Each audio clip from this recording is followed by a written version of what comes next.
दुबईतून परतलेल्या खासदार काळे यांनी सांगितले अनुभव. दुबईतून मायदेशात परतताना जालना खासदार कल्याण काळे यांनी आईनं लेकराला भेटल्यासारखा आनंद अनुभवल्याचं सांगितलं आहे. आज सकाळी जालन्यात पोहोचल्यावर त्यांनी पत्रकार परिषद घेऊन महत्त्वाच्या मुद्द्यांवर आपले मत मांडले.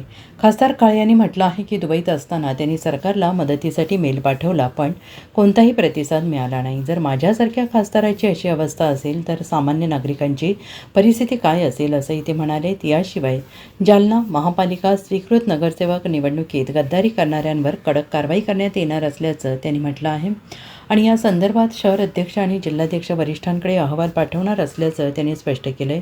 खासदार काळे यांनी नागरिकांना आवाहन केलं आहे की प्रशासनाने योग्य ती कारवाई करावी आणि पारदर्शकतेवर लक्ष ठेवावे. महापालिकेच्या निवडणुका लागल्या, जिल्हा परिषदेच्या निवडणुका लागल्या आणि मग हे पुढं लांबत गेलं आणि मग निवडणुका संपल्या आणि आता सोमवारपासून पुन्हा दिल्लीला अधिवेशन सुरू होतं आहे ना. आपण एक 4-5 दिवसाकरता जाऊन यावं या उद्देशाने तिकडे दौऱ्याला गेलो, परंतु तिथं असा घटनाक्रम झाला की इस्रायल आणि इराण यांच्यामध्ये युद्ध पेटवण्याचं काम ज्या अमेरिकेने केलं त्या अमेरिकेचा सुद्धा त्याच्यात सहभाग जाणवला. पण ज्या देशात मी गेलो होतो त्याला आपण UAE असं संबोधतो. मग त्याच्यामध्ये अबुधाबी आहे, शारजा आहे, अजून असे 7 देश आहे दुबईसहित. त्या सगळ्यांचा मिळून जो एक देश आहे त्यांच्या वाहनतळ, विमानतळाची जागा आपण एअरस्पेस म्हणतो, ती वापरली गेली अमेरिकेच्या सैन्याकडून आणि म्हणून इराणने त्या अबुधाबीवर आणि अमेरिकेच्या एम्बसीवर सुद्धा अटॅक केला आणि त्या सगळ्या कालखंडात आम्ही तिथं होतो. निश्चितच तो भीतीदायक कालखंड होता.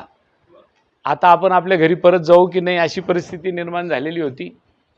पण याही काळात आपल्याकडची धीर देणारी मंडळी सातत्याने फोन करून सांगत होती, काळजी करू नका, मी तुमच्याकरता प्रार्थना करतोय, दुआ करतोय, तुम्ही नक्कीच सही सलामत घरी परत याल म्हणून.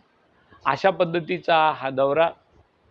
शेवटी मी मंत्र्याला आणि एव्हिएशन मिनिस्टर, विमान उड्डाण मंत्र्या यांना पत्र लिहिले, ईमेल केला, त्याचं काहीही उत्तर मला मिळालं नाही आणि दुर्दैवाने ते उत्तर तर मिळालंच नाही, परंतु आपल्या देशातले अनेक नागरिक टुरिस्ट प्लेस म्हणून, व्यापार व्यवसायाला म्हणून, आपल्या जालन्यातले रुनवाल, प्रणय रुनवाल आणि त्यांच्या मिसेस असाव्या, तिचं नाव तेजल होतं, हे दोघं सुद्धा तिथं अडकलेले होते. अशा सगळ्यांना असे अपेक्षित होतं की केंद्रातले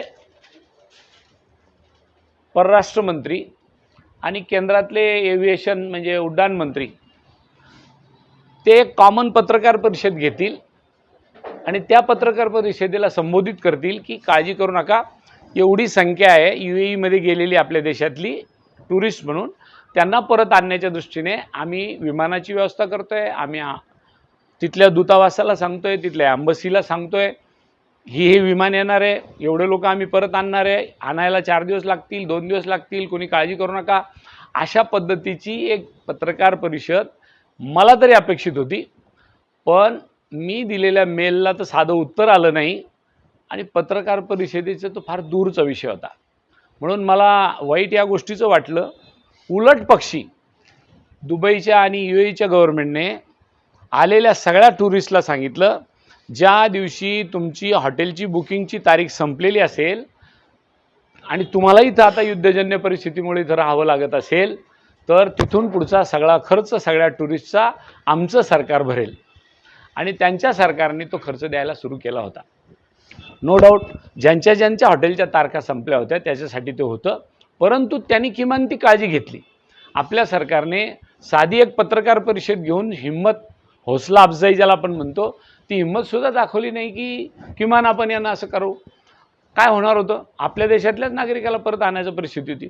जर माझ्या मेलला उत्तर येत नसेल तर आम आदमी, कॉमन मॅनचे काय हाल असतील. जर परदेशात गेल्यानंतर त्याला डिझास्टर मॅनेजमेंटमध्ये कसं परत आणलं जावं याच्यावर काय उत्तर असावं.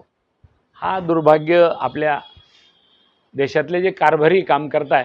मी राजकीय व्यक्तिमत्व म्हणून किंवा खासदार म्हणून ही टीका करत नाही, माझ्यावर नाही तर आपल्या देशातून परदेशात गेलेल्या त्या दुबईमधल्या लोकांच्यावर ही वेळ आलेली होती की आपल्या देशातल्या केंद्रातल्या सरकारमधल्या एखाद्या मंत्र्यांनी पत्रकार परिषद घेऊन तिकडच्या लोकांचे आलेले मोबाईल नंबर आहेत त्याच्यावर एक टेक्स्ट मेसेज करून पाठवावा, काळजी करू नका आम्ही तुम्हाला घ्यायला येतोय.